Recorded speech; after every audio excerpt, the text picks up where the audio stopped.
ગર્વથી ગુજરાતી। અમૃત કાકાની તબિયત સવારથી ખરાબ હતી। વારંવાર ઉલટી થવા લાગી હતી। રોજ વાસી ખોરાક ખાવાથી એમના પેટમાં દુખાવો શરૂ થઈ ગયો હતો। સતત ઉલટી થવાના કારણે પેટ સાફ બેસી ગયું હતું અને શરીરમાં કમજોરી આવી ગઈ હતી। થોડી હિંમત કરી ઘરના હોલમાં આવ્યા અને એમના દીકરાની વહુ ભારતીને કહ્યું, વહુ બેટા, જરાક તુષારને ફોન કરીને ઘરે બોલાવી લે, મને કંઈ સારું નથી લાગી રહ્યું, પેટમાં ખૂબ દુખાવો થઈ રહ્યો છે।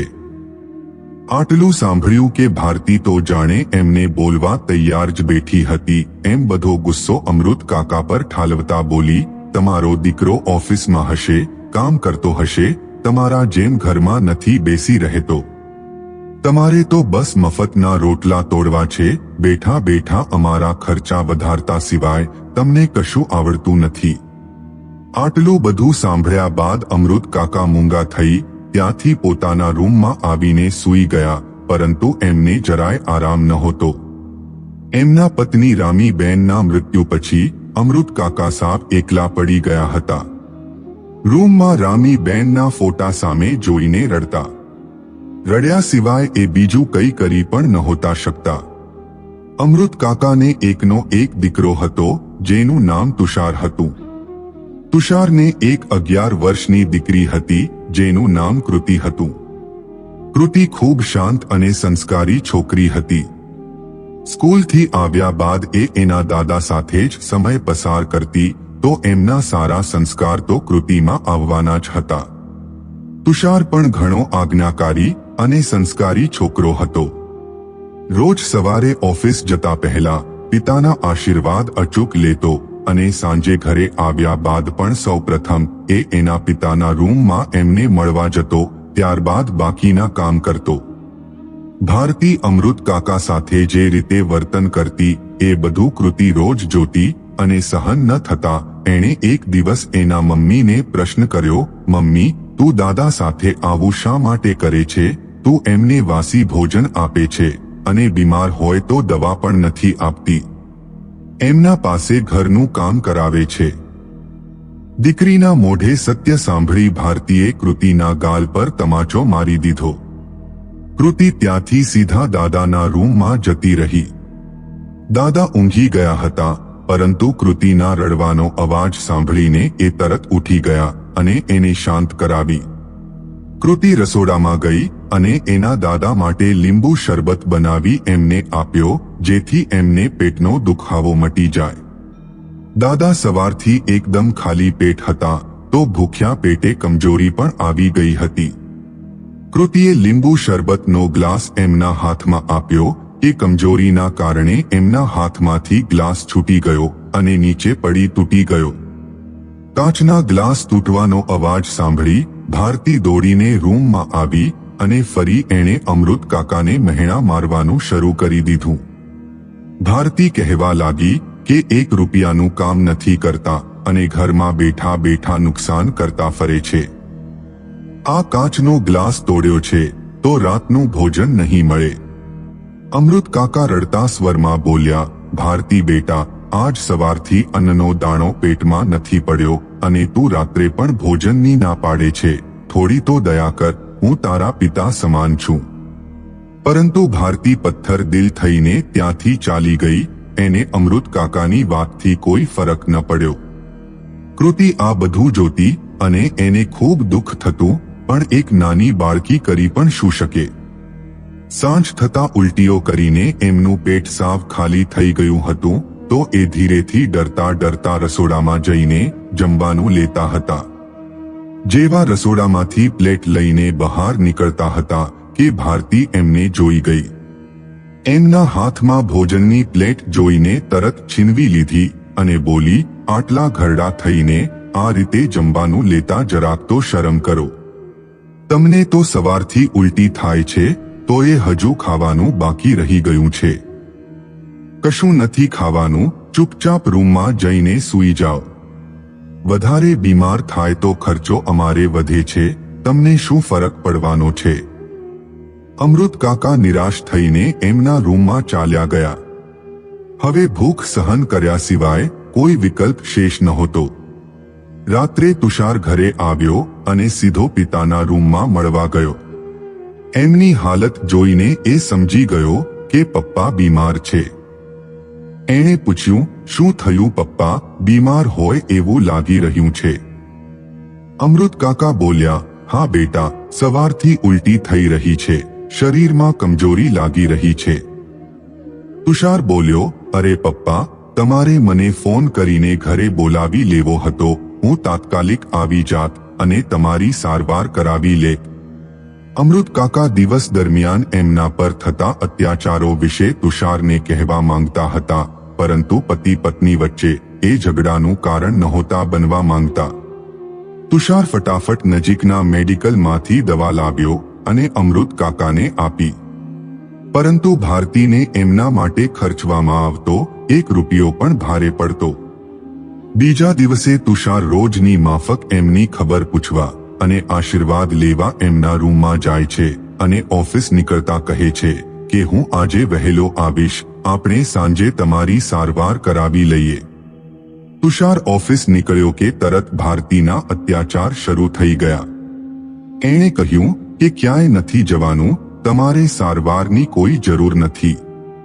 તુષાર તમારા ખર્ચા પૂરા કરવા માટે મહેનત નથી કરતો. અમૃત કાકાની આંખમાં આંસુ આવી ગયા, પરંતુ આ રોજનું હતું. ભારતી બોલી, ફટાફટ ઊભા થાવ અને રસોડાના બધા વાસણ સાફ કરી નાખો. અમૃત કાકા બોલ્યા, ભારતી બેટા, કાલથી કશું ખાધું નથી, થોડું ખાવા આપ તો શરીરમાં થોડી તાકાત આવે, પછી હું વાસણ સાફ કરી નાખું. થોડી દયા દેખાડી ભારતીએ રાતની વધેલી રોટલી અને ચા આપી કહ્યું, ફટાફટ આટલું ખાઈને રસોડાનું કામ પૂરું કરો, પછી કપડાં પણ ધોવાના છે. અમૃત કાકાએ જેમ તેમ કરી સૂકી રોટલી ચામાં ડુબાડીને ખાધી અને સીધા રસોડામાં વાસણ સાફ કરવા ગયા. સંજોગ એવા બન્યા કે તુષાર એની ફાઇલ ભૂલી ગયો હતો અને એ ફાઇલ લેવા પાછો ઘરે આવ્યો. એના રૂમમાં જતા એણે રસોડામાં જોયું તો અમૃત કાકા વાસણ સાફ કરી રહ્યા હતા. તુષાર તરત એમના પાસે ગયો અને બોલ્યો, અરે પપ્પા, તમે આ શું કરી રહ્યા છો? ભારતી ક્યાં છે? તમે શા માટે વાસણ સાફ કરો છો? અમૃત કાકા રોજના અત્યાચાર સહન ન થતા કંટાળીને તુષારને બધું જ જણાવવા માંગતા હતા. એમણે કહ્યું, બેટા, હું કશું જણાવવા માંગુ છું. પરંતુ તુષારનો અવાજ સાંભળી પડોશમાં બેઠેલી ભારતી દોડતી રસોડામાં આવી અને એના માથે પરસેવો વળી ગયો હતો. ભારતીએ પાછળથી આંખો કાઢી એમને ડરાવી દીધા. ભારતીના ડરથી અમૃત કાકા બોલ્યા, એ તો હું મારો સમય પસાર કરવા, મારી ખુશીથી કામ કરું છું. આખો દિવસ બેઠા બેઠા કંટાળો આવે છે તો થોડું કામ કરવાથી શરીર પણ સ્ફૂર્તિમાં રહે છે.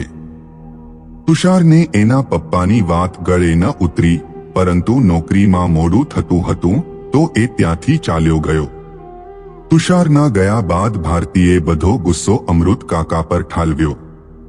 શું જરૂર હતી તમારે તુષાર સામે વાસણ સાફ કરવાની? મને દોષી સાબિત કરવા માંગો છો? અમૃત કાકા કોઈ સફાઈ આપે એના પહેલા ભારતીએ એમના પર મહેણાના પ્રહાર કરી એમને બોલવા જ ન દીધા. ભારતીના અત્યાચારોથી પાડોશી પણ અજાણ નહોતા, પરંતુ એ કશું કહી નહોતા શકતા. ભારતી રોજ આખા ઘરનું કામ એના સસરા પાસે કરાવતી અને પોતે આરામ ફરમાવતી. એના પપ્પાની સારવાર માટે દવાખાને લઈ જવા તુષાર સાંજે વહેલો ઘરે આવે છે, પરંતુ તુષાર જેવો એમના રૂમમાં જાય છે કે પાછળથી ભારતી પણ આવી જાય છે અને કહે છે, પપ્પાને તો હવે સારું છે. ભારતીના ડરથી અમૃત કાકા પણ કહે છે, હા બેટા, હવે તબિયત સારી છે, મારે દવાખાને નથી જવું. અમૃત કાકા તરફથી આવું સાંભળી તુષાર નિશ્ચિંત થઈને એના રૂમમાં ચાલ્યો જાય છે. અમૃત કાકાને ભૂખ્યા પેટ ત્રીજો દિવસ થઈ ચૂક્યો હતો. એના અત્યાચારો પાછળ કારણ એક જ હતું કે કંઈ પણ કરી સસરાને પાછા ગામ મોકલી દઉં. ભારતી તુષાર સામે એક આજ્ઞાકારી અને સંસ્કારી પત્નીનો દેખાવ કરતી. તુષાર એના ડબલ રોલથી બિલકુલ અજાણ હતો.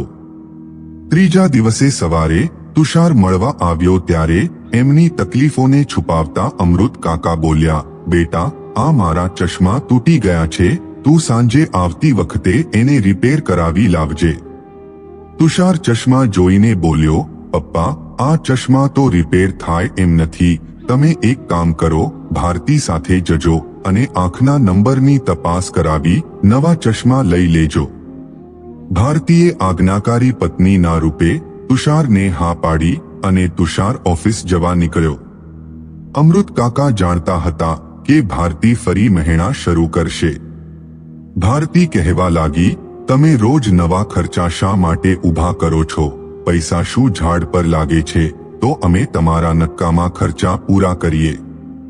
ઘણું બધું સંભળાવી ભારતી બોલી, ઘરનું કામ કરવા લાગો, હું આજે બહાર જવાની છું. હું આવું ત્યાં સુધી બધું કામ થઈ જવું જોઈએ. આટલું કહી ભારતી ત્યાંથી ચાલી ગઈ. અમૃત કાકા રામીબેનના ફોટા સામે જોઈને આંખોમાં આંસુ સાથે વિચારવા લાગ્યા કે આ કેવા કર્મોની સજા મળી રહી છે.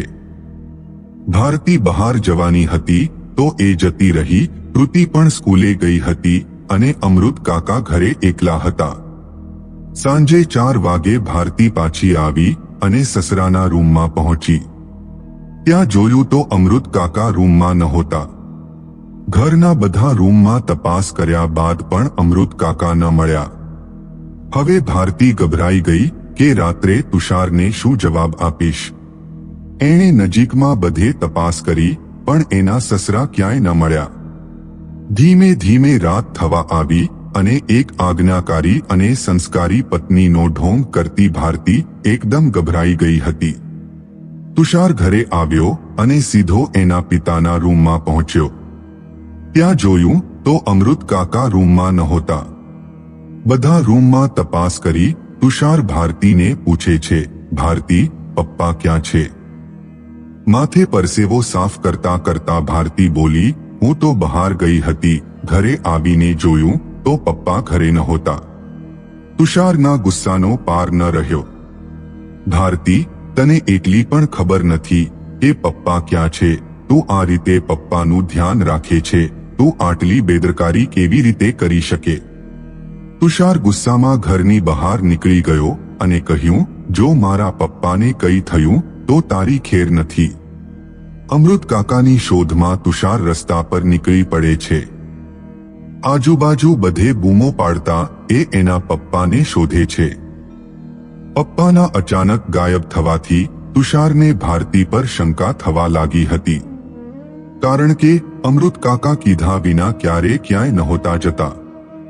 હવે એને થોડી ખબર પડી ચૂકી હતી કે તે દિવસે પપ્પા શું જણાવવા માંગતા હતા અને બોલતા બોલતા કેમ અટકી ગયા હતા. વિચારો કરતા એને થયું કે પપ્પા ચોક્કસ ગામ જવા નીકળ્યા હશે. એમ વિચારી એ સીધો બસ સ્ટેશન પહોંચ્યો. ગામમાં સ્ટેશન પર એક બાંકડા પર અમૃત કાકા બેઠા બેઠા ચોધાર આંસુ સાથે રડી રહ્યા હતા. જાણે કે એમના આંસુ એમના પર વીતેલા અત્યાચારો બયાન કરી રહ્યા હોય એવું લાગી રહ્યું હતું. તુષાર એમને ભેટી પડ્યો. અમૃત કાકા એમના પર વીતેલા અત્યાચારો વિશે તુષારને બધું જણાવે છે. તુષારના ગુસ્સાનો પાર નહોતો. એણે કહ્યું, પપ્પા, તમે ઘરે ચાલો, ભારતીને તો હું જોઈ લઈશ. અમૃત કાકા બોલ્યા, તુષાર બેટા, મેં તને મારી તકલીફ એટલે નથી જણાવી કે તમારા બંને વચ્ચે ઝઘડા થાય, ઘરમાં અશાંતિ થાય. તુષાર બોલ્યો, તમે ઘરે ચાલો. અમૃત કાકા બોલ્યા, ના બેટા, હું ગામ જતો રહીશ. હું તમારા લગ્ન જીવનને ખરાબ નથી કરવા માંગતો. એક બાપ ક્યારે પોતાના સંતાનનું ઘર તોડી ન શકે. પરંતુ તુષાર એની જીદ પર અડગ રહ્યો અને અમૃત કાકાને ઘરે લઈ ગયો. તુષાર અતિશય ગુસ્સામાં હતો. ભારતી સમજી ગઈ હતી કે મારી ખેર નથી. ઘરે પહોંચતા એણે ભારતીને જોરદાર લાફો મારી દીધો અને કહ્યું, તું અત્યાર સુધી પપ્પા સાથે આવું વર્તન કરી રહી હતી. મારા સામે એક આજ્ઞાકારી અને સંસ્કારી પત્ની બનવાનો ઢોંગ કરી પપ્પા પર અત્યાચાર કરી રહી હતી. મારા પપ્પાની જગ્યાએ તારા પપ્પા અહીં રહેતા હોત તો શું તું એમના સાથે પણ આવું વર્તન કરત? પોતાના કરેલા પાપના લીધે ભારતી પાસે કોઈ શબ્દો નહોતા. એ હવે પસ્તાવો કરી રહી હતી અને પિતા સમાન સસરા સાથે કરેલા અત્યાચારોના કારણે એને એની જાત પર શરમ આવતી હતી. તુષારે કહ્યું કે મમ્મીના અવસાન પછી પપ્પા સાવ એકલા પડી ગયા. મારા સિવાય એમને કોઈનો સહારો નહોતો. હું અત્યાર સુધી એમ સમજી રહ્યો હતો કે મારી પત્ની પપ્પાની સારી સેવા કરે છે, એમને કોઈ દુઃખ નહીં પડતું હોય. પરંતુ અહીં સેવા તો દૂર રહી, પણ એમના પાસે કામ કરાવી એમને ભોજન પણ નહોતું મળતું. એમણે મારા બધા શોખ સપના પૂરા કર્યા છે, તો એમને સારું જીવન આપવાનું મારું કર્તવ્ય બને છે. આ બધો કંકાસ જોઈ પાડોશીઓને પણ સહન ન થતા એમણે પણ તુષારના ગયા પછી અમૃત કાકા પર થતા અત્યાચારો વિશે બધું જ જણાવ્યું. તુષારનો ગુસ્સો સતત વધતો જઈ રહ્યો હતો.